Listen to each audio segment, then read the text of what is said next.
Okay, so welcome back to the Crosse Thinkers Podcast. And in the new episode, we have Dr. Jessica Peterson coming from the Department of Communication Study. And today we will be talking about Twitter, memes, and live streaming, celebrity politics, and communications. So thanks for joining us, Jessica. Yeah, thank you. And I don't mean to correct you or edit you right away, but it's actually not doctor yet. I don't have my Oh, doctorate degree. I only have my oh, master's, but I'm okay with it. I just haven't earned that title yet, so I just want to make sure. okay. So let's put it on the future schedule. Great. Okay. Since you're an expert in communication study and I know nothing about it, I'm just going to ask random questions just for fun. The first Sounds one good. is, do you use Twitter? I don't actively use Twitter anymore with the current situation. It's overwhelming. And so I have gone away from it, but I still do look at tweets, which I think is the most interesting part of that platform. Okay. Because you don't have to be actively engaged with Twitter to see Twitter, Okay. So you're right? reading other people's comments instead of posting on your own. Right. Well, I'm reading other people's tweets because a lot of the time my main platforms are Instagram and Facebook that I choose to use. Facebook Okay. mainly to keep in touch with family for interpersonal relationships, and Instagram just because that's my platform of choice. But you see a lot of tweets being shared across different platforms. And so, for example, if the president says something, you see his tweet in multiple areas, not just in Twitter. People just So screenshot it and post it on Instagram, so you cannot even avoid it, right? right. Or like even funny sayings that people post on Twitter about different relationship things or fitness goals, right? They all come across different platforms nowadays, which is super interesting. Your experience is really interesting. That is like you actually used Twitter before, but then now Mhm. you chose not to do it because it's overwhelming. Can you tell us why? How you made that shift? Yeah, I actually did a project when I was in undergrad about Twitter because that's when it came out and it was really popular. So I would want to say 2011-ish, right? Was when it started to get really, really big. And I had noticed a lot of my friends subtweeting. Have you ever heard that phrase? No. So it's when you tweet about a person, but you don't mention the person. Okay. So if you're in a conflict with somebody, or you're annoyed with your roommate, right? Like it was the popular thing back then to tweet about it, but not directly state who you were tweeting about.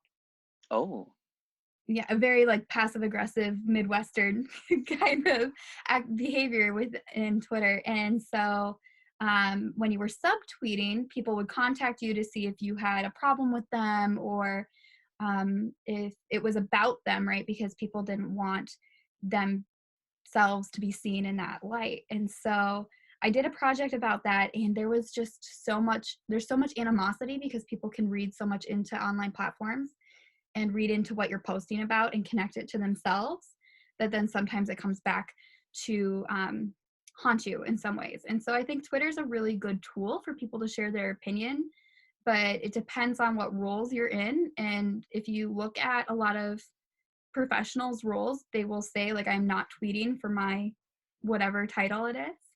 Like, this is my personal opinion. Please don't take it out of context, right? Because a lot of times that can have backlash and ramifications on jobs. And so I use it to follow people and to creep on people, but I don't actually partake in it because I'm very picky and choosy with my words.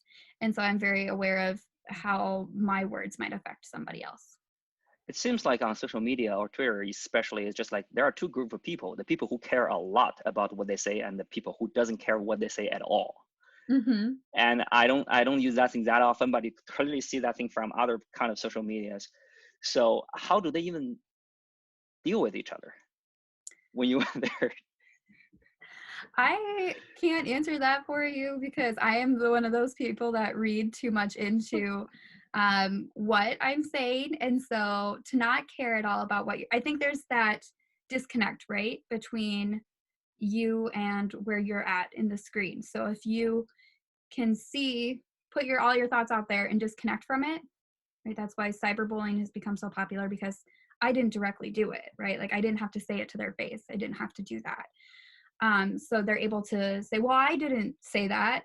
I didn't put that out there. Somebody hacked my account. Somebody else typed it. Right. And so I think there's a lot of that goes on.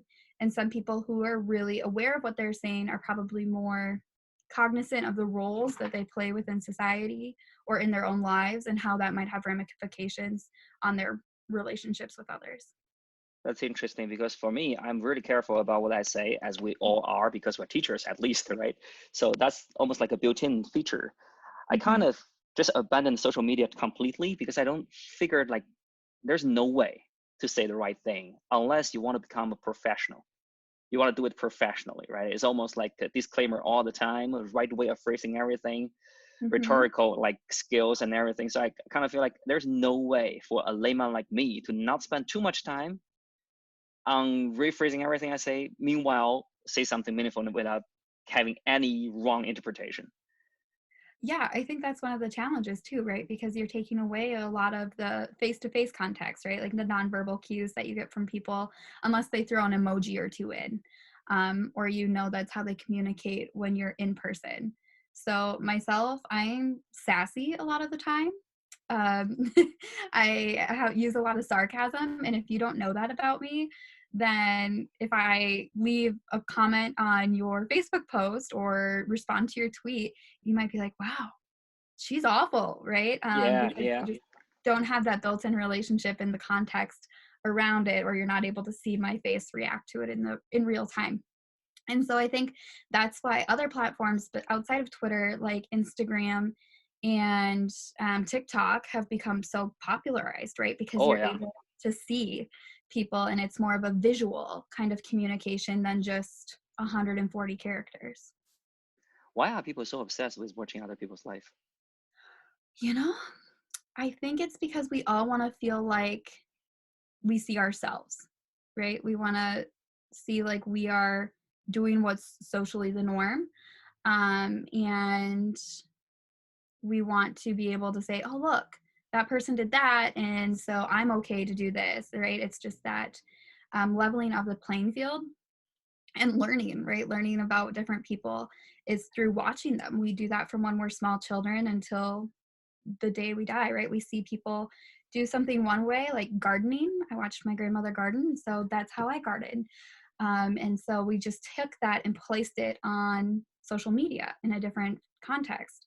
We put up a fence yesterday in our yard, and we watched YouTube videos to show how to put up a fence. Otherwise, we would have just had to figure it out ourselves. And so I think there's a lot to be said about like the good that social media can do with showing you how to do things. There's a lot of cooking videos. I know for my demographic and the people that I follow on social media, there are a lot of cooking videos now being shared. And so I think it's a useful tool. Sometimes we watch people do things and we think, why? Why are you doing that? But sometimes it's pure entertainment value too. Because if somebody's doing something funny or that makes us laugh, we want to keep watching. We watch other people's lives play out all the time in stories on Netflix. I don't know if you've watched The Tiger King, but I was enthralled the entire time because it's so outlandish. And sometimes we really are attracted to the outlandish nature of how other people are, so we can feel good about ourselves sometimes. That's interesting. Yeah, my personal favorite of YouTube all the time is actually a video. Two guys were practicing trying to catch a laptop with their butt. So Oh, so like the laptop, I don't know. It's supposed to be like a creative creation of advertisement competition of MSI laptop. okay. Anybody who are listening to this, you can search MSI catching laptop with butt. These two guys basically they wear tights. One person just throw the laptop, and the other guy just try to, clap and try to catch the catch the laptop with Interesting. their butt at the right time, and they flip and they practice really hard, so they can do really some crazy moves. But that's my all-time favorite. Every time my mood is down, I just watch that thing. It just cheers me up.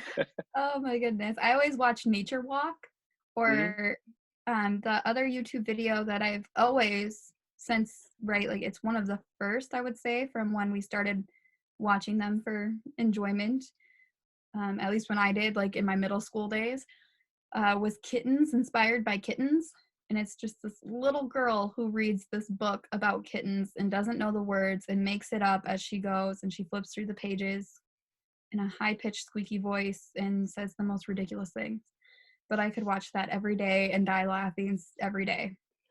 It's so great. Like people can create content even though we don't have the budget to be a producer or anything. It's really cheap to do it now. Like the podcast right now. Yeah. And I think it's amazing because it's giving so many more people voice that didn't have a voice before. And you would be shocked. I was constantly shocked, like how many different kind of videos people make. Like there's anything I want to do, like just even cleaning a small button. There is a whole bunch of video telling you how to clean a very specific button of a certain kind of car for which year at which corner. It's just like you guys did everything for me.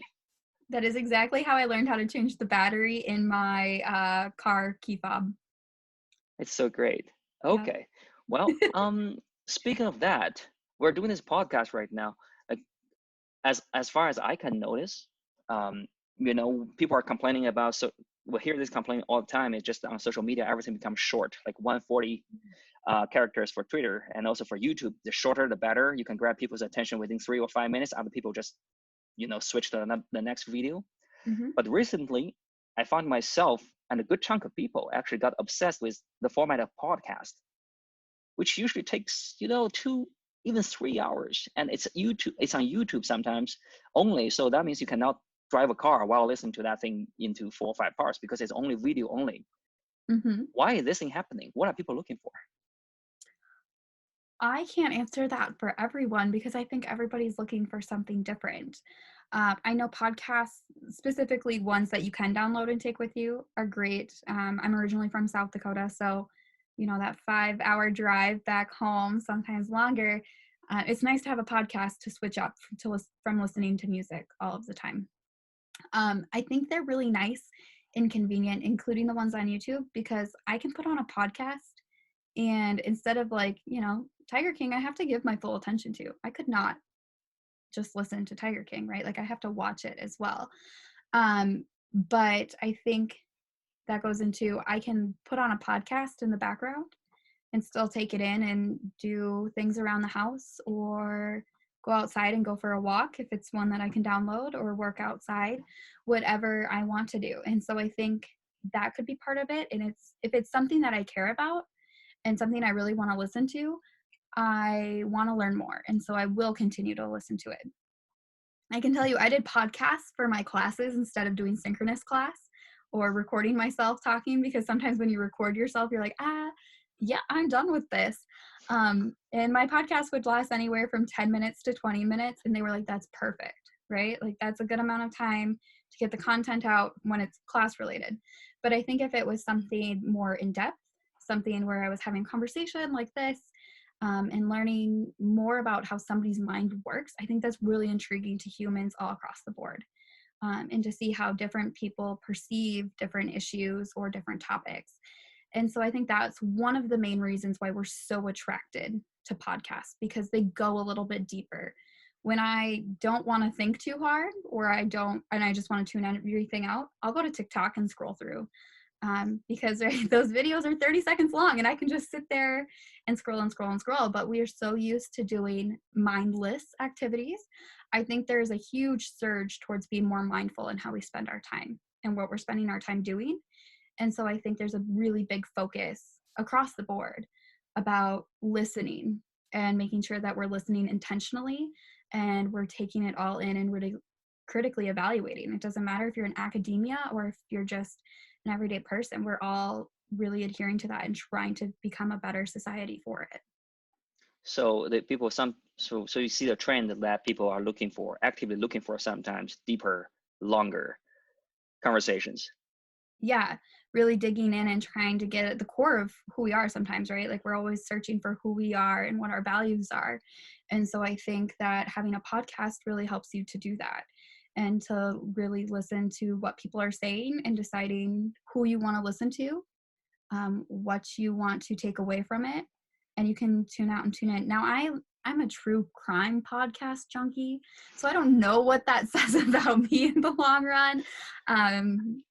That's kind of off topic, but right, like it depends on what your interests are. And so if I'm cleaning the house, I'll throw on a true crime one, but sometimes I'll turn on the news to listen to that podcast, but that's only 20 minutes. And then I'll typically flip back to things that you should know, or one of those longer podcasts that I enjoy listening to. Serial is like my number one. But Interesting. yeah. Yeah, and we have so many social platform now. You mentioned TikTok, like when we see people how they jump around and do all these kind of interesting videos, which only Mhm. last for 30 seconds. Why do you think like Twitter put a 140 character restriction on that, and why TikTok just they only want to restrict you to 30 seconds? Why is that? Yeah, well, the Twitter character count, and this might be off, I should have Googled this before we started, was 120. 120. Okay. Yep. And then they increased it to 140. They increased it by 20 characters because people were doing threads on Twitter and getting annoyed by all of the threads that they had to create. So they just extended the character count. Um, but I want to say 20 characters, maybe longer. Quite a few years ago now. So I think like the short snippets and being witty is really valued. But also the fact that, like I said, you can go through it mindlessly and just scroll through it and look at what you want to look at, right? There's a term that we use in communication called echo chambers. Have you ever heard of echo chambers? Yep. Mm-hmm. Yep. Right. Like, so I can just look at what I want to see, follow who I want to follow, and only see that content. And that can create problems, right? Because if I'm not looking at all of the angles about something, then I'm really missing out on the full critical thinking side of social media platforms. And so when it comes to the 140 characters or the 30-second snippets, sometimes that's all our mind can pay attention to, right? They've told us through Cattle and other workshops that students need to switch content or to switch activities almost every 10 minutes within the classroom setting to really stay engaged and focused on what they're doing. And that's just because we're so used to the instant changing, Huh. the changing of all the time. And so from a communication standpoint, right, like that's not a bad thing to be constantly changing and to be taking in all of that information. But I think we've seen it lately, especially within the pandemic and everything going on with that. If you're only allowed 140 characters, that's not always enough to get the information that you need out to people, right? Because there can be a lot of miscommunications that way. If you only have 30 seconds, which can be a blessing or a curse, your message isn't able to be sent fully, right? And so you're So not able. so when you put those kind of restrictions, you're trying, according to what you just said, it's basically relating the thing you're currently doing to some mindless uh, thing, right? But why do people take Twitter so seriously?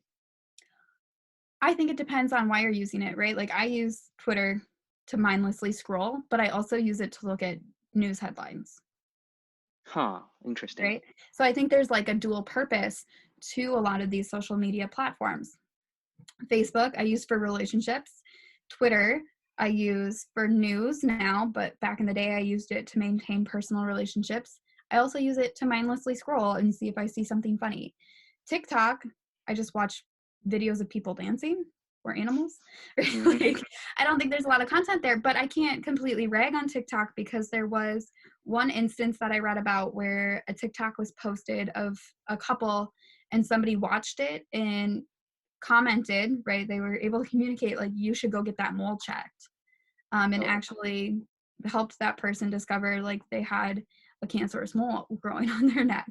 And so there is some value to it too, because you're able to see others and connect with them in that way. And challenges have started, especially there's been a lot of dance challenges that have started, with everybody being with safer at home orders and staying at home. So you see a lot of even celebrities getting involved in those challenges, which really helps build a bridge between everybody and show some kind of human connection. yeah, those used to be when you go to a football game or like a baseball Yeah. game, there is no VIP uh, boxes. So basically, everybody sit together, no matter you're rich or poor. But nowadays, it's actually rarer and rarer because they're having VIP seats for those kind of people, which sold for like sky high price. But now on social media, kind of everybody's equal again. Yeah, and I think that's kind of the funny part too, is because everybody's equal across these platforms. Even like, the president, right? Everybody has a direct line to the president through Twitter. Celebrities, you have a direct line to them if you're allowed to message them on platforms. Like I messaged Taylor Swift a few weeks ago. Did she reply? No. Here's my one hope. Let's hope she listens to this. Send her the link of this podcast once I finish it. Yeah, maybe she will watch it. Perfect. Yeah. But that's really interesting fact that you say that social media like unites us all in some ways and puts us all on like an even playing field, which I completely agree, gives everybody a certain voice that they might not have had. But also we differentiate with the blue check marks, right? On Twitter, if you have a blue check mark, then you're, validated. Right, you're at a celebrity status if you have a blue check mark. If you're on Instagram, it's a blue check mark. I don't know about Facebook because I don't follow celebrities on Facebook. But there's also, when it comes to, and this is the most interesting one that I think there are different dating apps for celebrities. So Hold if on. you, Dating apps used only by celebrities? yeah. So Tinder, Bumble, Hinge, all of those popularized dating apps among millennials and Gen Zs. There's also dating apps specifically for people in a certain socioeconomic bracket who are considered celebrities. And I was reading last week that Demi Lovato, who's a very popular celebrity right now, was actually turned down by one of those dating apps. Huh. Yeah. So basically, they have a evaluation process. It's almost like you need to ask for permission to join these kind of things. Yeah, and then you actually verify you are a celebrity. It's kind of like a matchmaker or a millionaire matchmaker, right? And so it's very interesting how even though we're now like in the social media sphere where everybody should be accessible to everybody, there's still those different levels. Yeah, hierarchies. Yeah. We're very close. Then we're actually moving forward and more and more forward to a social, a social group. Yeah. A virtual society now online. That's interesting. Another thing you mentioned in the title was actually live streamings. Actually, that's the question we kind of talked about before this, but I just wanted to emphasize on that is just, I couldn't understand why people watch other people play videos and why people watch other people listening to songs, reaction to a certain episode of Game of Thrones and things like that. But meanwhile, once I start watching it, I really enjoy it, but I don't know why. Almost like Twitch, right? That's the big video game one where... Yeah, Twitch is like other people play videos. You cannot control him and say, hey, do this or do that. It's basically a guy playing videos, put on a headset and just keep mumbling about random things he was talking about. And these guys are hardcore, they play videos at a really high level and they can keep talking for 5 or 6 or even 17 hours nonstop. Wow. Same thing with all the other things. Like I also watch some Chinese like social media thing. They got those kind of live streaming hosts, and they basically just sing songs for you. They sing random songs for you, like karaoke for 6-7 hours straight. Oh wow! I'm not as familiar with those. I find it interesting that you say they talk for like 5 or 6 hours straight because I do have one friend from college who I see on their Instagram story all the time that they are live streaming on Twitch. So you should follow them. And this person is one of the most quiet people I've ever met in social situations. So I think it might be like that kind of outlet, right? Like that is a space where they're comfortable to express different things and they don't have to be who they are in real life, right? There's a lot of disconnect between who they are and who they are online. It's almost like catfishing, but in the video game sphere. And hopefully you're not hurting anybody by doing that. Live streaming really in the title for the course for the first year seminar that I'm teaching, it's focusing on celebrities using live stream to advocate for different issues. So a few years ago, Shailene Woodley, who was on The Secret Life of the American Teenager, she actually live streamed from the Dakota Access Pipeline protests up in, I want to say, Standing Rock, on the Standing Rock Reservation, which was really close to home for me, right, since I'm from South Dakota, and that was happening just right north of where I grew up. And she live streamed the protests and the disobedience, the civil unrest, and people being tear gassed and people being harassed in different ways, and she live streamed her own arrest, and when she was being arrested, handed the camera off. And so I think there's a lot of power in trying to show injustices in society and advocate for different avenues of of political unrest. And so they're able to, Twitch is one way, right, to kind of go to as an outlet to watch other people, because that's a way for some people to relax. It's also a way for some people to learn maybe different video game maneuvers that they didn't know before. But there's also the way that people can use social media to try to advocate for different issues that are happening within society, but also to show like this isn't a lie, this is actually happening, right? And I think that that's a double-edged sword, because we can see it actually happening when it's being live streamed, but then there are people who still come out and say, well, that's not really how it happened, right? Like there's another side to this story. And so it can be, a double-edged sword with both sides. There's multiple sides to every story, and when you're only hearing that one side or seeing that one side, you're really sucked into it a lot of the times. And so I think there's a beauty in that, and being able to see the differences and giving voice to the voiceless a lot of the time with social media and live streaming. But it can also be very damaging in some ways too. For example, I think a lot of the I'm trying to think of the right word. The videos that have surfaced about police brutality, specifically towards Black men, it's very powerful, and it shows that and highlights that it's an issue that needs to be taken seriously and needs to be discussed among different populations. But there's also people who critique that and say, well, that's only the one side of the story. And then sometimes chastise the people who are filming these things and live streaming, saying, well, why are you live streaming this? Shouldn't you be doing something else? It's like, no, maybe what you need to do is live stream it to show this is what's actually happening.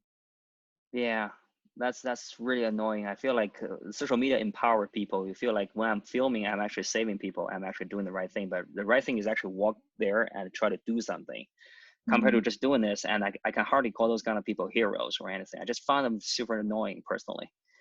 Yeah. Another thing is just like when I go online and I say, hey, I came here to just watch a game or just look at some, how to say, funny show or something like that. Suddenly you want to actually advocate your political opinions. I didn't sign up for this. So when I see things like that, I kind of have a conflict feeling, because, as nowadays, social media really empowers some people. For example, I think about a YouTuber who's nobody.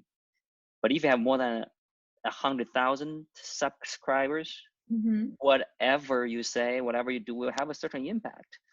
And now I think as a celebrity or like a political figure, they know that I'm in a very special position. I need to be careful about what I say. But turns out I kind of feel like a lot of people are just abusing this power they are having. Yeah, and I think, right, the term celebrity, it's changing, right? Like, who is a celebrity now? When I was younger, celebrity was like Britney Spears, right? Like, it was bands, it was TV stars, it was politicians sometimes, right? Like, we celebritized them. They were people that we held in really high esteem. And if somebody, like when Britney, because that was the big one when I was younger and watched Grow Up, when she had her 2007 moment where she shaved her head, and it became a meme, right? Like Britney in 2007. If you're having a bad day, that's what people reference sometimes. That was a global event, by the way. Yeah, it was global, right? But we hold those people in really, really high esteem, especially back before social media really blew up, right? And so when that happened, it was like the world stopped for a day, and it was like, what is going on? This person, my mom was like, that person is no longer a role model for you, right? Like all of these things, because of all the stigmas that were tied to that in 2007, because we didn't have open conversations about different things back then, like we do now. But now we have social media influencers who are becoming celebrities. TikTok stars, I've learned, are now celebrities. Thank goodness for my students for reminding me that they are now celebrities. YouTube stars have been rising for the past few years and are now making their way into our everyday vocabulary. I was looking at, and this is by no means credible, but I was looking at the Daily Mail Snapchat story the other day. I don't know if you get into that, but sometimes I'll get clicking and I'll just click through all the Snapchat media stories. And there are people on there, I have no idea who they are. And they're like, they got famous through TikTok. There's the Sway House and all these other houses out in LA with these teenage dancers, I would say, who really blow up on TikTok and are followed by millions of people. And so they are considered celebrities. And I don't know, I haven't looked too much into how they advocate for certain things, but I hope they choose to use their celebrity status to maybe like not comment necessarily, because sometimes people don't think that's a celebrity's place to comment on political issues, but sometimes that is tied to their identity. And so they feel like they do need to speak up about it. That's interesting because, yeah, back before social media got blow up, like every celebrity, you kind of assume they have a certain kind of trainings for public relationship and speeches. Like for Britney Spears, you certainly don't think she is a normal person, like an ordinary person, right? She definitely was trained by her agent and her companies to say, hey, what's the appropriate thing to say for a long time, right? There is a high stake there. But nowadays, it's just like any normal people can become popular for very strange reason. And they're basically just normal people, and suddenly they're saying the thing they say every day, but suddenly that doesn't become an issue because when you put that thing, we have so many followers, you put that thing online, so many people watch that, whatever you say will be overinterpreted, misinterpreted. And there are people who are trying to take advantage of that, and people are hurt by that, which is really strange for me, but it kind of feels natural. But now, how do you view the phenomenon that is like people can become famous for random reason so quickly, and then they just disappear also so quickly? Yeah, so the kind of the one-hit wonders, if you will, of celebrity status. Fame only lasts as long as you can be popular or infamous, right? If you can do something that causes controversy, your name is going to stay on people's tongues because they're going to want to talk about it. If you do something good for your community, a lot of, like in the current situation that we're in, you hear people praising a lot of leaders who are really stepping up to tackle the different issues going on. You hear them stepping up to talk about the doctors and everything. Once this pandemic is over, that's probably going to change, right? Right now, there's Dr. Fauci is a popular name, right? And probably will be for the next few years. But after that, will probably wane out. I didn't know his name before all of this started, right? And so you can see that it rotates constantly. When Sean Spicer was working in the White House and was being popularized and impersonated on SNL, right? That was a name that was at our forefront and was right on our minds because, like we talked about earlier, with videos only lasting 30 seconds and 140 characters, we move very quickly.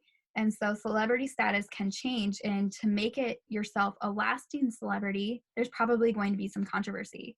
And if you don't have any controversy, you're probably not going to be talked about as much. Interesting. Yeah. I just kind of feel like for the old celebrities, like the old-fashioned way, they were trained for certain skills. For example, if they can sing for a long, long time, and they're good singers.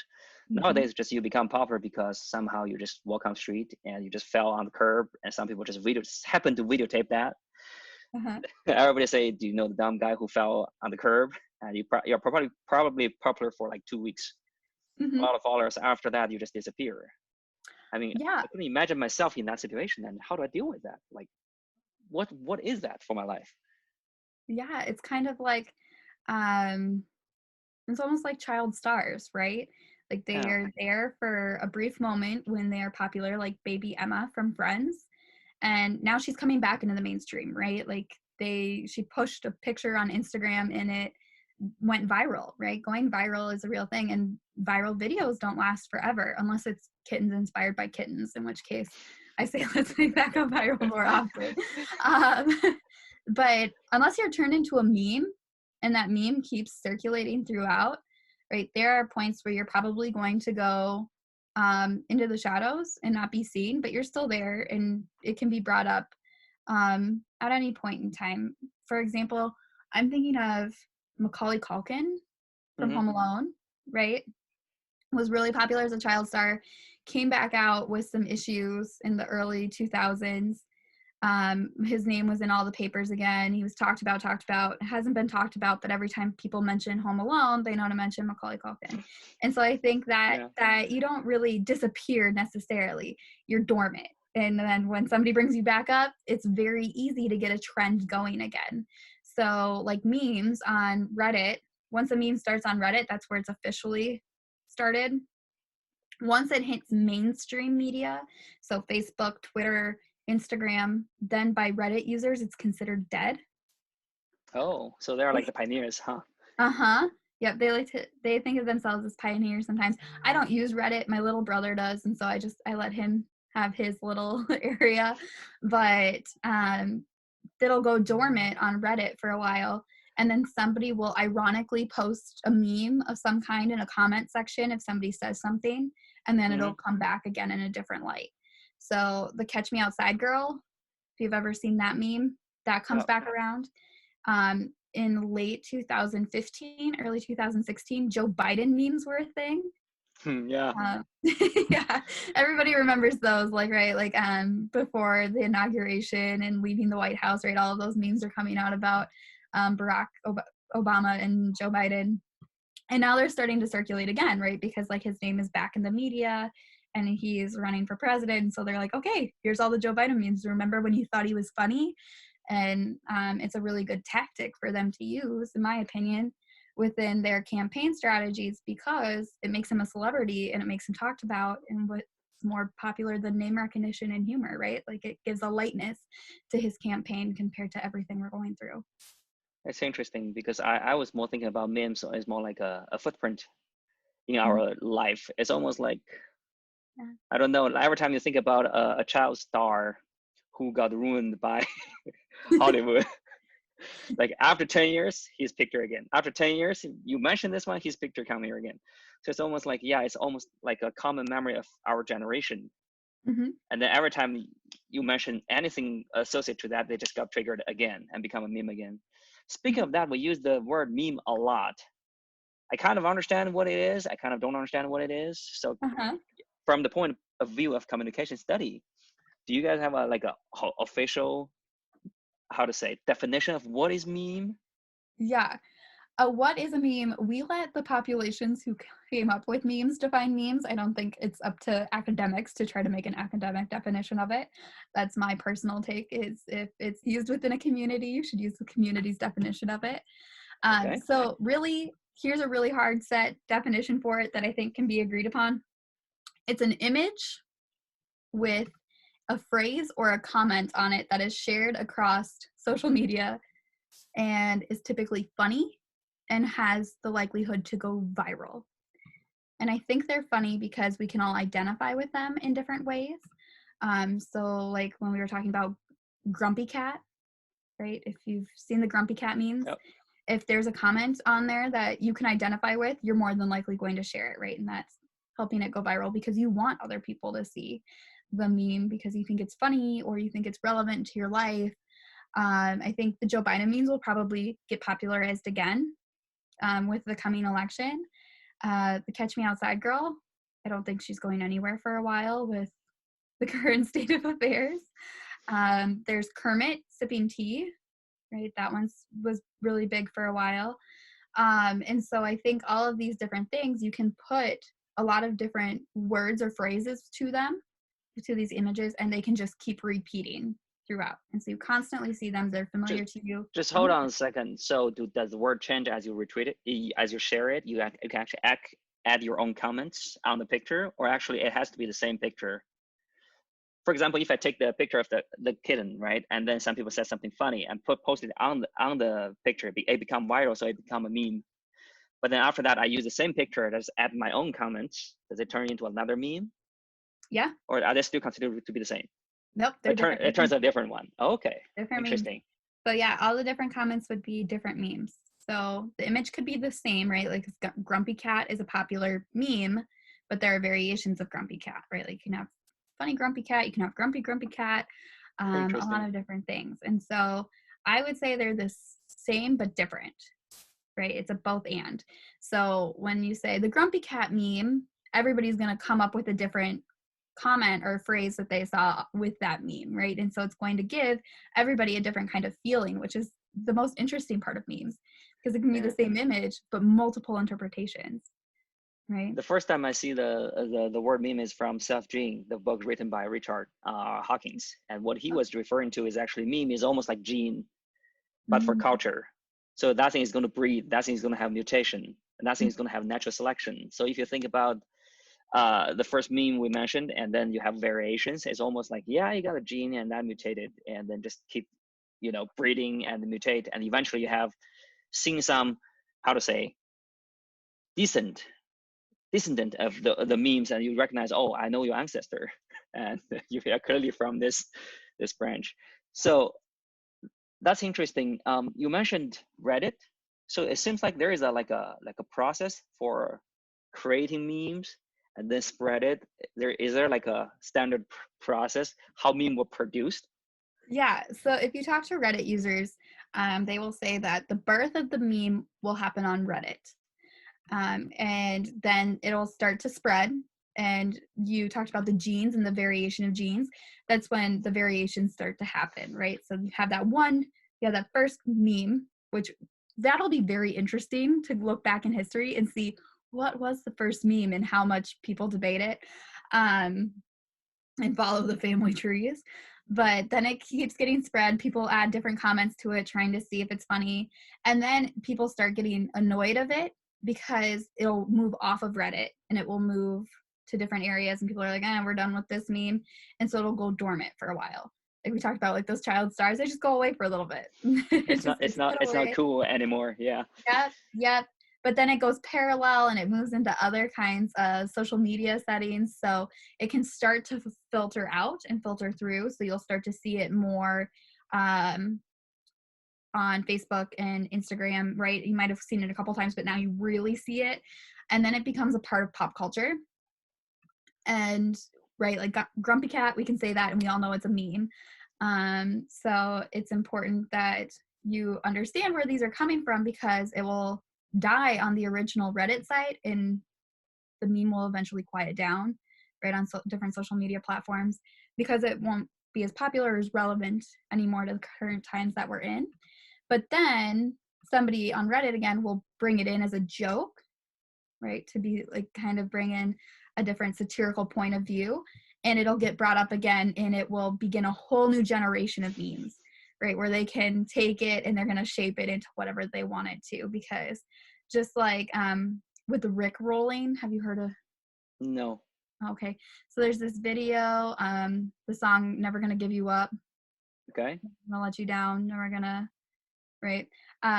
You can Rickroll people, and that's a song from like the 1980s, and it just got back popularized again because of people Rickrolling each other by sending YouTube links that go to like cute puppy videos, but really it'll be a Rickroll, and it will roll right into that song.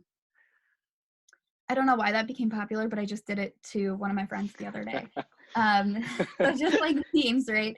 There's a whole new generation, a whole group of maybe the same people, but also different people are going to pick it up and run with it, and turn it into something new. So memes and genes, I agree, completely the exact same thing, because there's different variations and it's going to continue to grow. So who create those kind of memes? Are there like a group of people just actively producing one after another? Or it's just randomly pops up. Some people just did something funny today. I have no idea, but all I know is these people have a lot more time on their hands than I sometimes do. Or they're just way more witty than I am, because when they come up with things, I'm like, I would have never thought of that in a million years, but that is hilarious. But I mean, in some sense, isn't them similar to comedians? You can do this as a job, right? It's just like I produce one meme a month or one meme every week, and it has to be clever. Yeah. And one of them may go viral. Yeah, I don't think there's a huge monetary gain from it though either, for making memes, because you can download a meme maker and make your own memes. and then just hope, right, that one of them goes viral. Unless there's like an ad or a way that you can get credit for it. I don't think I've ever really given credit for sharing a meme. Now, looking back, the academic in me is like, wow, you should have probably given credit where credit was due. I don't know. But It's almost like when you do YouTube or anything like what I do here. If mhm, you create some content out of nowhere, but if you can bait other people to click on that thing, yeah, you can monetize that thing simply because people click. for So if sure. there's a way to track how many people actually modified your memes and everything, I'm 100% you can monetize the whole thing. Hmm. Yeah, I just don't know if people has thought about that idea yet. I don't know if they have, but now you've given them incentive to. So, Yeah, that is really interesting thing to see because I can totally see like a comedian, you have all kinds of way to create new shows, hmm, and you can pick the platform. You can, for example, Conan, they have Conan show, but now they migrate all the way to during pandemic all the way to online and doing YouTube at home. Certainly, they have utilized the new platform to their advantage. So memes to me seems like some people can basically produce joke. It's basically you're producing joke hmm, like all the times. It can be a professional career. yeah, like a joke writer, but Yeah. specifically for memes. I would think so. Maybe I should sign up to do That's- that. okay, so we talk about all the interesting so far, but there's a big part of your course is going to be celebrity politics. Why are you interested in celebrity politics? I didn't know I was interested in celebrity politics. When I was in high school, I hated politics. Like, if somebody would have started talking about it, I would have been out the door right away. Been like, I have better things to do with my time. But I actually fell in love with politics and lobbying and talking about politics and looking at specifically Cecily Strong and Wanda Sykes both did sets at the White House Correspondents' Dinner, which is a dinner put on to talk about, to celebrate the media and their involvement and their reporting in politics. And it's been a very popular event. During the Obama administration, Key and Peele did like the angry interpreter Oh yeah, or the anger translator, right? Like that's really popular. it's You also a global thing. Yeah. Yeah, yeah, you see snippets of it on social media being shared. For example, when I was working on my research when I first started, it all started because I watched a Seth Meyer clip, and he was roasting Donald Trump. And it was right before Donald Trump had gotten the party nomination for that election. And so that's all what inspired this. And I looked at it and I'm like, wow, celebrities' involvement in politics is really that it's way more than I thought it was, right? Because you have celebrities who comment on politics. You have celebrity politicians, which would be like Bill Clinton playing the saxophone on late night TV, to the Joe Biden memes that we talked about, to, right, like President Trump's Twitter. All of those things would count as celebritizing politics, right? Politicians. And then you have the third kind of politics would be the celebrities who run for political office, which you could Hmm. argue the current president is a celebrity who ran for political office. Ronald Reagan was the first one that we really saw, right? The movie star who came on the scene and ran to be the president. Arnold Schwarzenegger being the governor of California. There's just so many different examples that we could point to for all of these variations. And I was like, oh, I didn't realize the connection between Hollywood, DC, and the media, right? And sometimes you get celebrities get painted as these far off actors away from politics, but there's actually this huge overlap of how they can influence politics with their money, with what they say, who they're supporting, which we saw a lot of in the 2016 election with different stars coming out and endorsing different candidates. We even saw it in the midterm elections in 2018. Oprah came out and started talking. Taylor Swift, that was the first time she had ever commented on politics. And so it's been a very interesting world to look at and to see those three different variations and how they play out and the credibility that goes along with them. And people saying who can and who can't comment on different political issues. What do you mean by that? Who can, who cannot? The celebrities? Which celebrity can and cannot comment on certain issue? some people tell celebrities to like just do what they're good at. Oh So yeah, if I right, see. like just stay in your lane kind of a thing and only comment what you're supposed to comment on. For example, those comments have been posted on videos by like Cardi B. If she ever speaks out politically, a lot of times people say like just stick to what you know. um, the Kardashians a lot of times, who are actually very politically active when it comes to advocating for different things. Kourtney Kardashian advocates for like cruelty-free, vegan health supplies and beauty products. A lot of the time, she'll go to Congress and do that. Kim and Kanye, who are big influencers when it comes to different things on multiple sides of issues. They're really big into attending like gun rallies and making sure that gun violence rallies and making sure that their kids are safe because they want a safer America for their kids. And so they'll talk about that on their TV shows across their platforms. They'll share how they're being involved that way. And so a lot of people will come out and say, well, you're celebrities, stop participating, which is completely ludicrous because if they're tax-paying citizens of the United States, they're voting, they have as much say in our democracy as anybody else. And sometimes it's funny because when people say, well, they're too politically involved, they'll go and vote for somebody who's also a celebrity into office. Because of name recognition, that's a huge reason why celebrities are able to interact in politics and run for office and be so successful. That's interesting because if I think about it, like, yeah, you are celebrities. That means you're an expert in a lot of celebrity activities, singing, acting, or whatever. So if you, for example, if you comment on acting or singing, I know I'm talking to an expert here. I need to listen. But if you're Mhm. telling me like, should I just inject a certain kind of vaccine, or you're talking about how should we rule a country, that's kind of, I mean, that's just my personal feeling. Just like, yeah, do you really know what you're talking about? Did you go to college?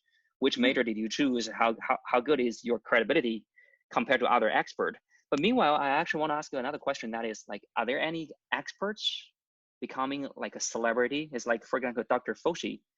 Mhm. Is he considered to be a celebrity now? And does whatever he say matter? And I think he's definitely qualified to comment on at least the pandemics, right? Yeah, I definitely think there are some experts that are becoming celebrities in their own right. Dr. Fauci would be one of them.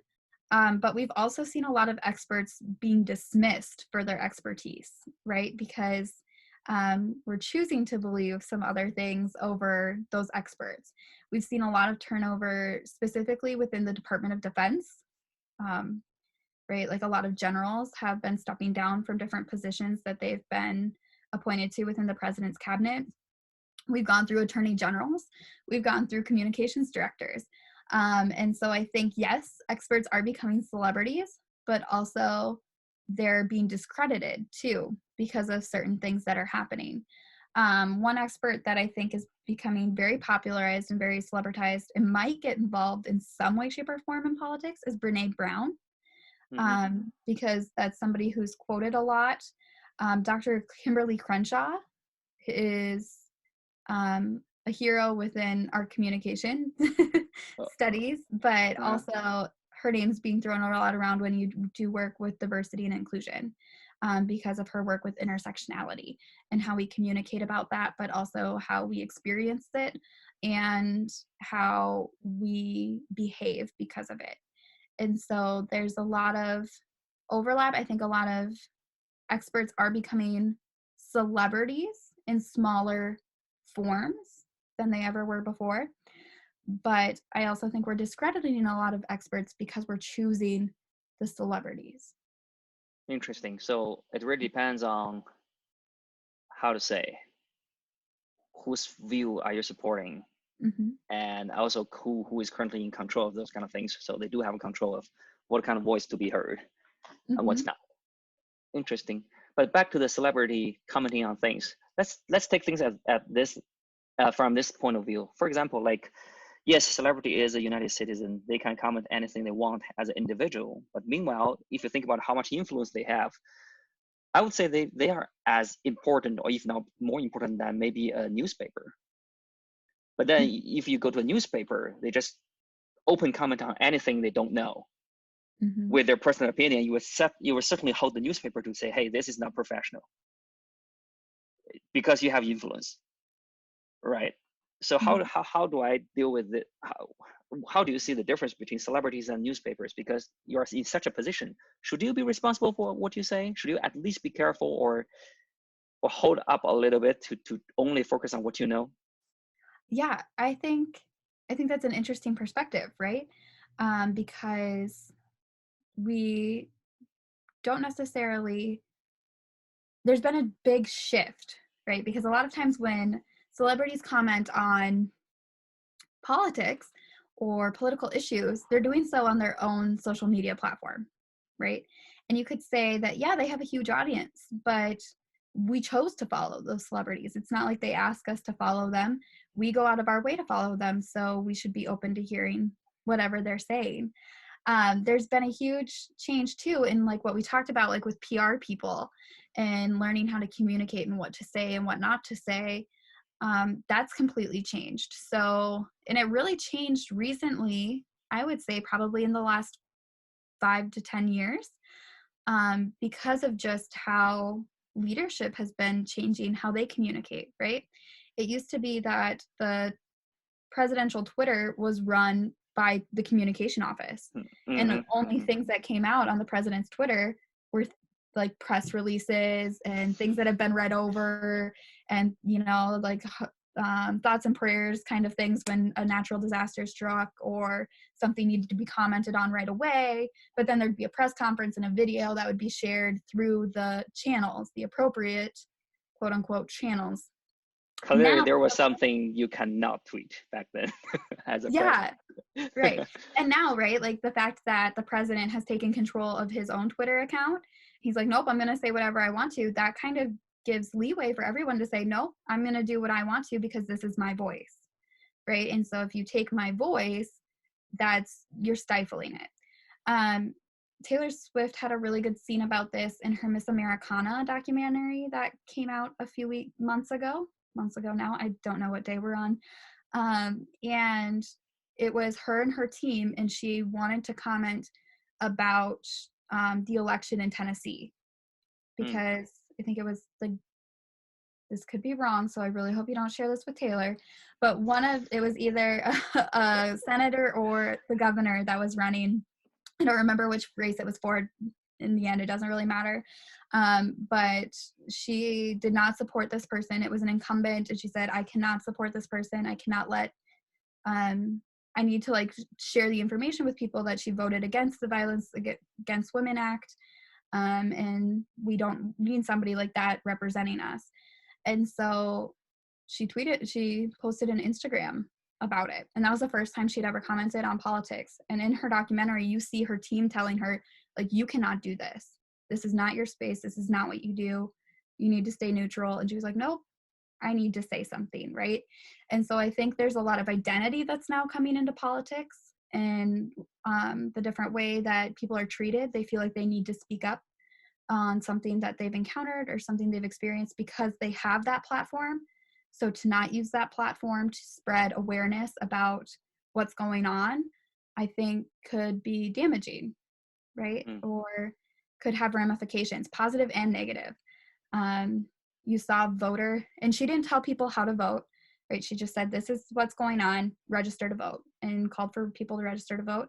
And voter registration from the 24 hours that she had posted that was up tremendously. I think there were about 500,000 new registered voters. And so like there is a lot of power in what people say and how you say it. And so I agree with you. Sometimes I'm like, that's not your place. Can you just talk about, I don't know, cooking recipes or post something funny if you're a comedian? But right, if we watch comedians, a lot of times they're even commenting on different political issues.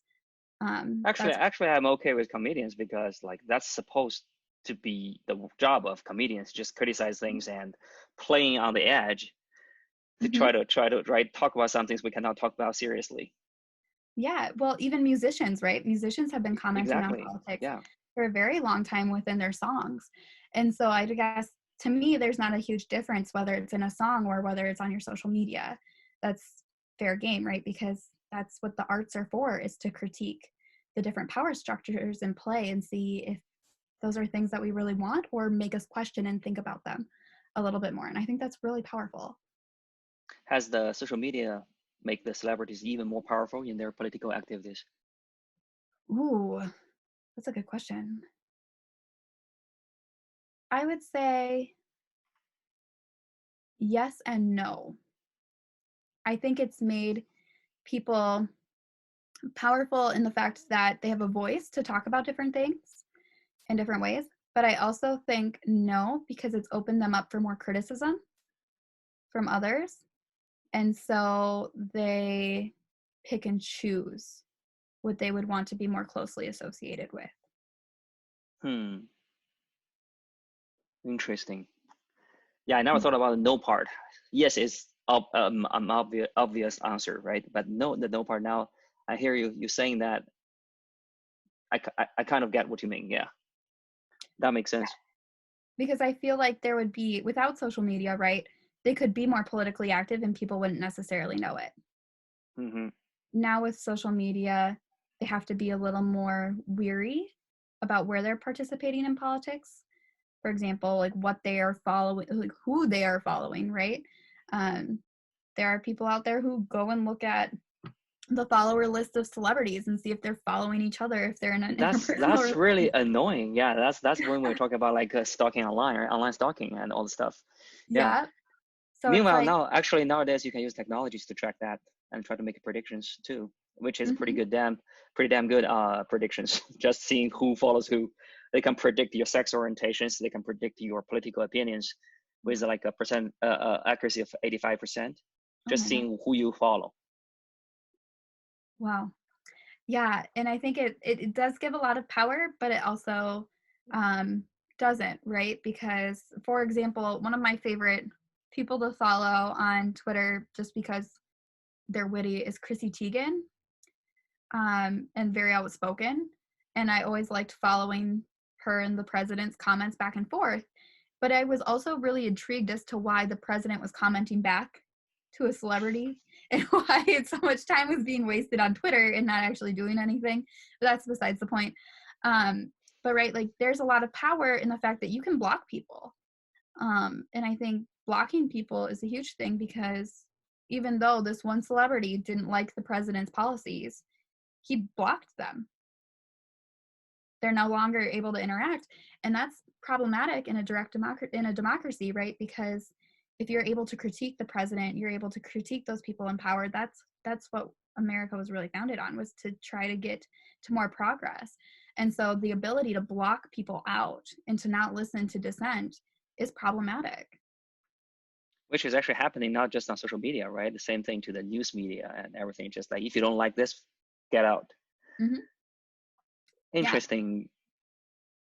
Yeah, so basically, even though you can reach a lot of people on social media, but you're, how to say, you kind of lock yourself in a closer and closer relationship circle. And then basically anybody who doesn't share the same thing, the different voices, it's basically the echo chamber.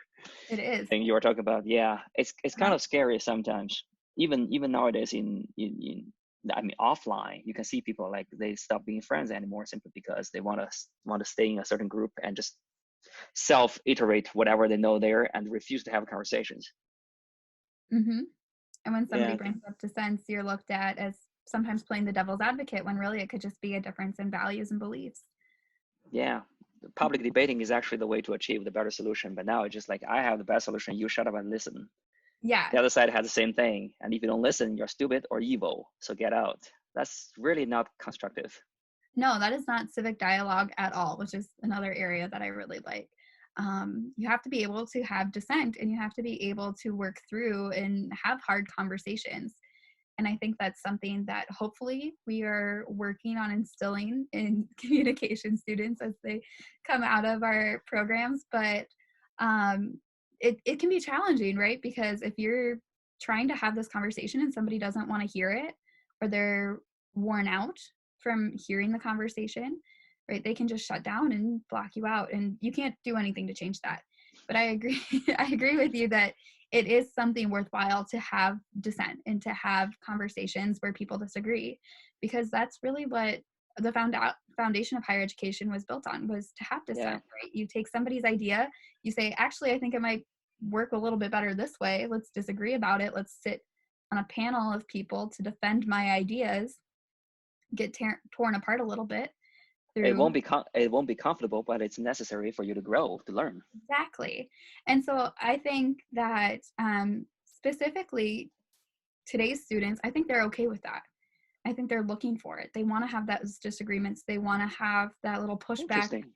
Especially within my classrooms, I've seen really great discussions happening because they think about things in very different ways and they're willing to share their experience. And I think that's something that even myself, I sometimes lack, because I don't want to show all of my cards and be vulnerable in those situations because I've been taught not to be.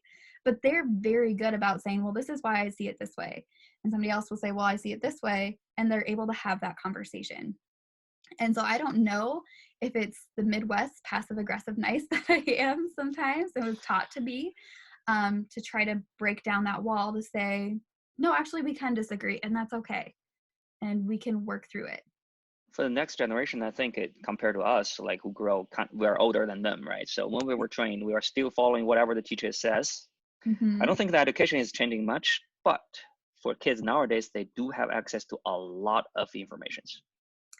They have to actually, even if they just get online, they have to find their own way to survive the online information, because there are just crap load of information there. You got to know how to see all these 1 million things and find the 20 things you care about. And then you can basically, for any opinion, you can find two groups of people saying exactly the opposite thing. You got to go there and pick who is right, who is wrong. Probably they practice a lot as they grow up.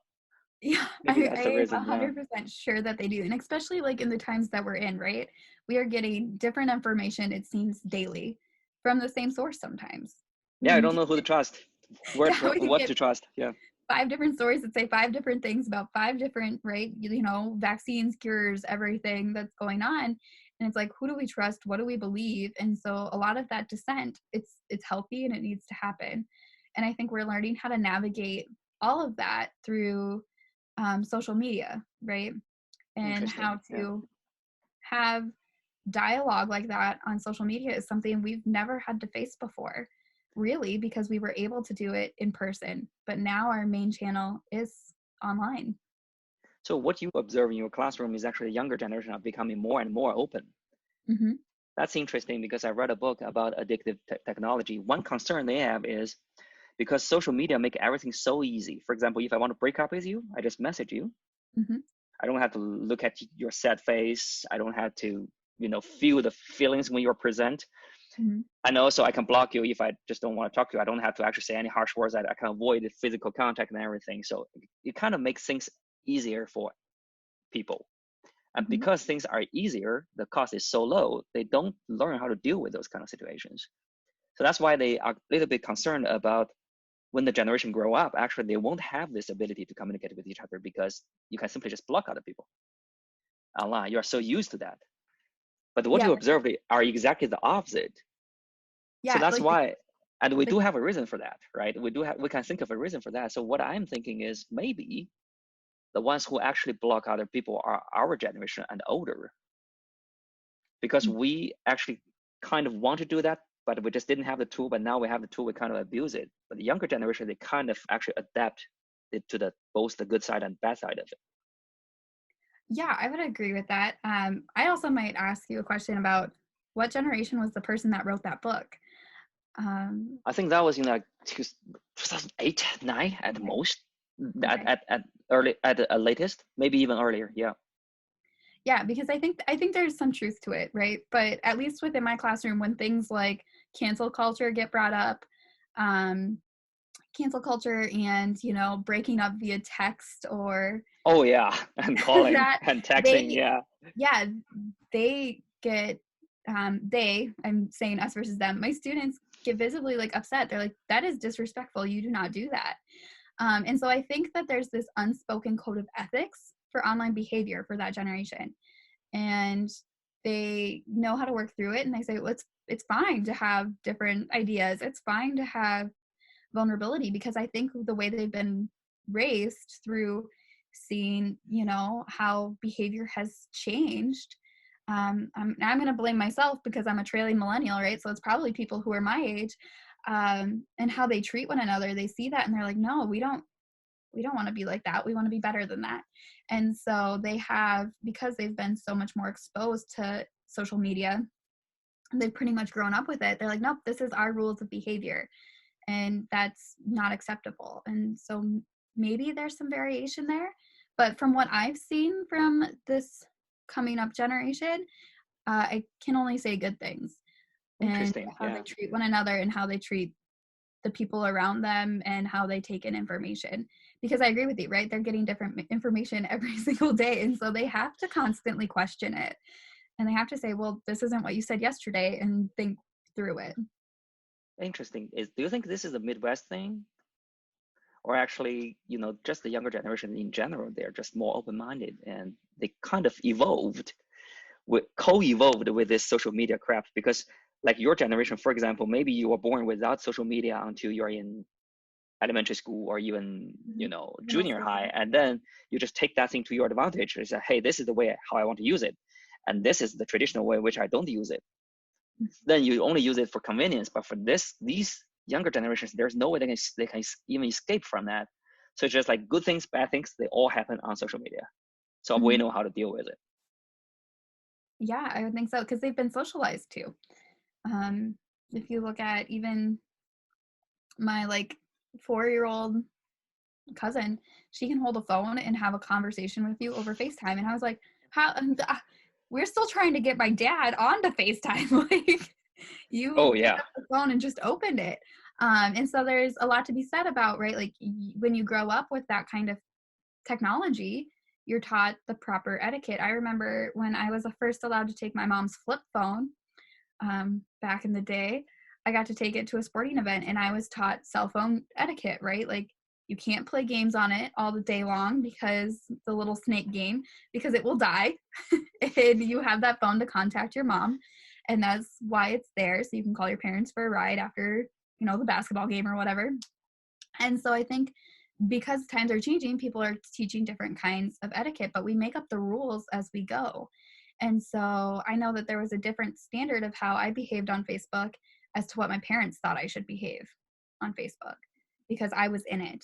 And so when you're in that community, you get to make the rules, right? Like you are the people who are shaping the rules. You are the ones saying like, this behavior is great, this behavior is not, right? Through comments, through upping something, through liking tweets, from reporting things, right? And so I think there's probably a different standard that people are holding themselves to for their online behavior. And I don't think it has to be as explicitly stated as when these technologies first came out. Interesting. Mm-hmm. Do you feel exhausted? Because as you said, you use a lot of platforms. I think for me, 1 is okay, 2 is a little bit too much, and 3 is definitely not maintainable. Like I have one picture. Do you want me to just post it 3 times, on different platforms? So do you find it exhausting to keep being active on all these kind of platforms? Mm-hmm. I'm not super active. Like I said, I do most of my creeping. But since Instagram stories has come around, right, which is based off of Snapchat. Snapchat is probably my main platform that I use to communicate with people through, video messages or posting on my story. But then Instagram stories I'll post on every once in a while. I haven't posted an Instagram post. I'm going to look quick. I think since April 12. I think that was So the last time. that's 15 days, 2 weeks. April 13th. Probably because nothing happened. Well, in we're the past 2 growing weeks. plants. Oh, okay. And so I posted a picture of all of our plants. And so I think like there's just little glimpses that you share. I share a lot of my life with my followers because they're my friends that follow me. I hope. I don't know who else would follow me.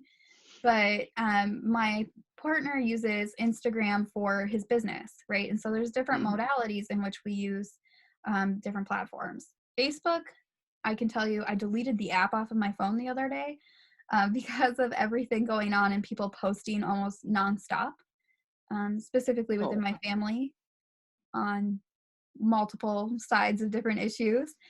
You see a lot of Facebook fights, which I don't want to get into, so I just deleted it. Why is that thing so special? Why is Facebook so special? Like, they can fight on any platform. Why Facebook? Yeah, well, I think it might be part of the generational thing, right? Oh, okay, Because yeah. my family who's fighting on social media about different takes are the baby boomers within my family. I see.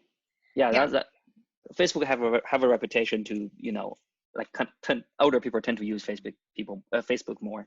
Younger people basically just register to stay in contact with family. Yep, Yeah. that's pretty much why I'm on there for certain groups. And so I think Facebook can be really useful for staying in touch with family, but when things are getting shared, misinformation's getting shared, and people feel like they need to comment on it, you can read all of their thoughts. And it actually has caused fights within my family from people who have very different political ideologies, posting Yeah. on each other's and calling each other out. So that's why I gravitate more towards Instagram, because most of the things I follow and most of the people I follow, right, it's just a photo from their life. It's a picture of their child playing out in the yard. It's the dog, right? Most of my photos are of the dog. And so it's just a more happy channel for myself personally than Facebook. Twitter is almost the same way, right? Like every once in a while you'll get a funny, witty tweet out there, or a news headline, but with things the way they are, I've just decided to disengage from those two platforms for now.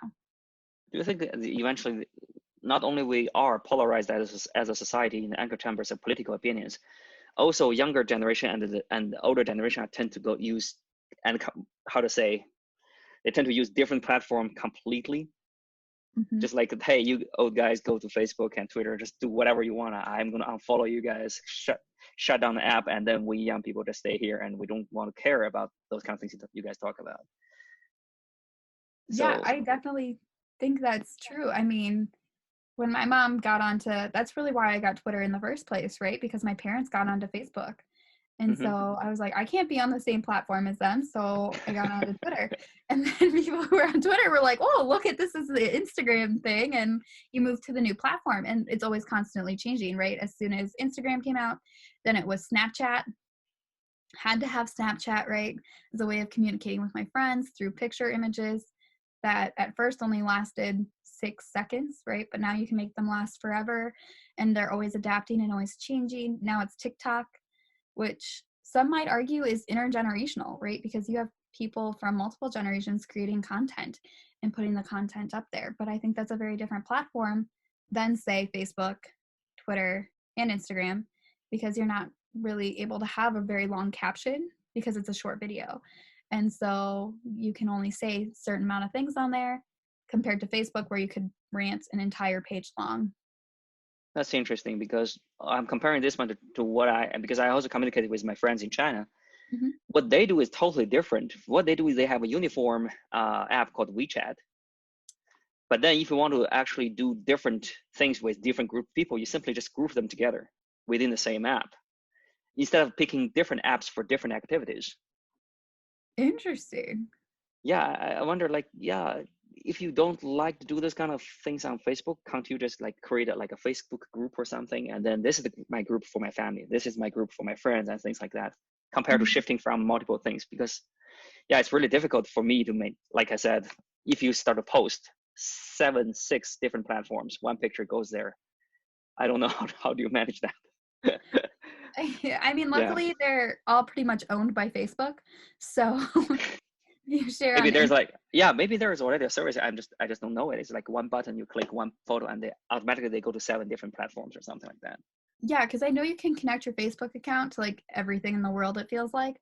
But you can connect it to Instagram and then post your Instagram and it'll go to Facebook. Oh, okay. So it's there.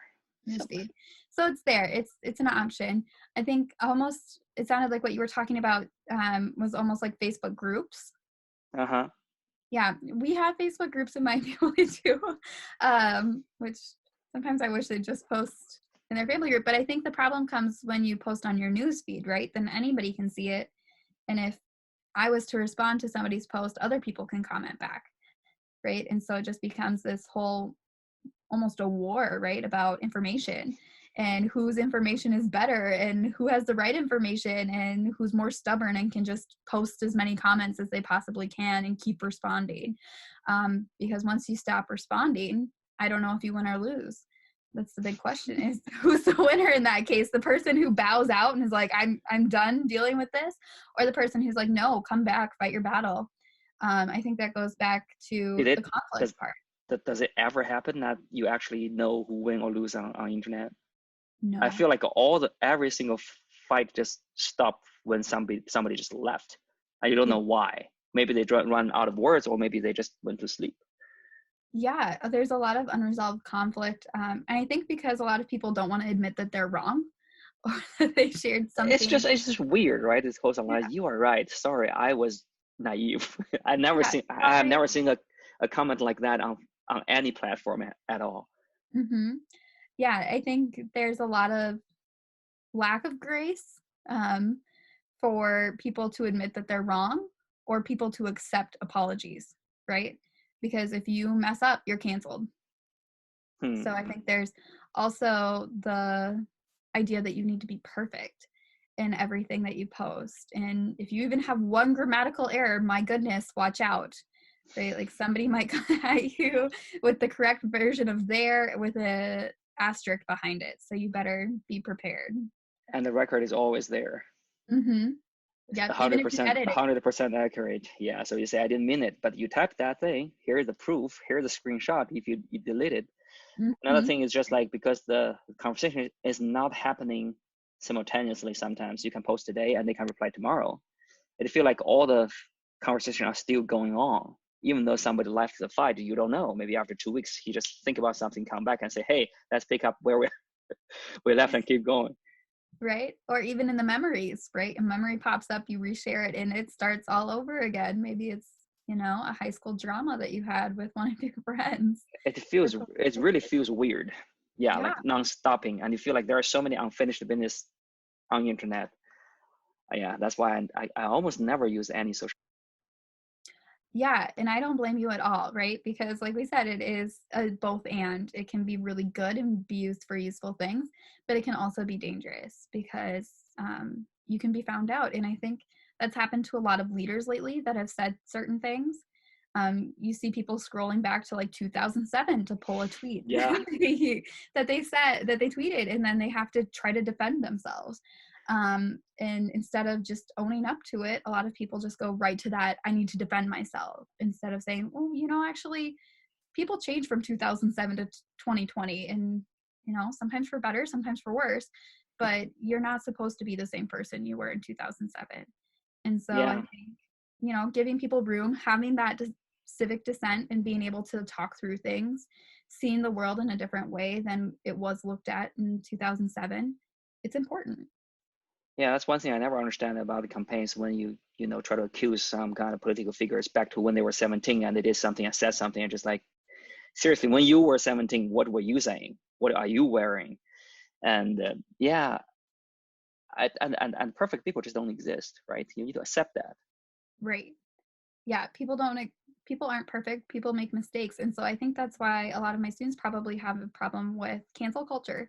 It's because we are trying to keep people up to that image that we had in 2007, right? Because we didn't know things.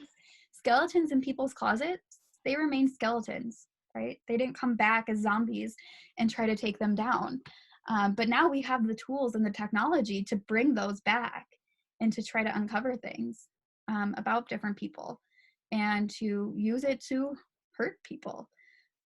So for good or for bad, I'm not 100% sure where I lie with that, because sometimes it's like, well, it's in the past, but also there's some things from the past that we should probably talk about and see if we can find solutions to.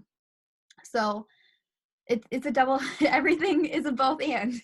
It's good, but also there's some things that we should talk about. And I think the best thing for people to do in that situation, if something from the past gets brought up, is own up to it. If you did that, if you partook in it, maybe give a little context and then say, yep, I did it, I made a mistake. And I think it's up to everybody else to say, okay, we all make mistakes. And so how bad of a mistake was it? that's for each individual to judge on their own time, and where you believe about that certain instance. Yeah, for political figures, I think that thing is rarer and rarer to see. Like people admit what they did was wrong, which is kind of, yeah, I don't know. I don't feel good about it. At least we should be honest, right? And then starting from there we say what's right or what's wrong, and then how to fix it. I'm always like more pro that kind of attitude compared to denying what's going on or what happened. Yeah, and I think it takes a large level of emotional maturity to do that. And unfortunately, I think there's just a lot of fear of being wrong and being canceled that people aren't willing to do what's right. They're not willing to own up to mistakes, even though we all know, especially in teaching, right, we make mistakes. There's probably going to be mistakes on this podcast. And so do I just say, well, no, I'm right and you're wrong, and that's what it is? Or just say I didn't say that, but clearly hear the video. Say that. You're twisting my words. Or do I say, you know what, I probably didn't say that the best way I could have. I'm sorry. I'll make sure I do it better in the future. Do you have a recommendation? Right. And just take the high road, and just try to learn from that mistake. And I think that's a big part of what we're missing. That's beautiful, because tomorrow I'm going to interview Megan Murray from the theater arts. She's going to talk about failures. Oh, beautiful. So naturally, these two actually connect together. I think there's no better way to then end this in here and pretend tomorrow is actually episode 2. We pick up what we left here and talk about failures. Great. Thank you so much for joining us today, Jessica. It was fun. Thank you for having me. It was so much fun to talk to you.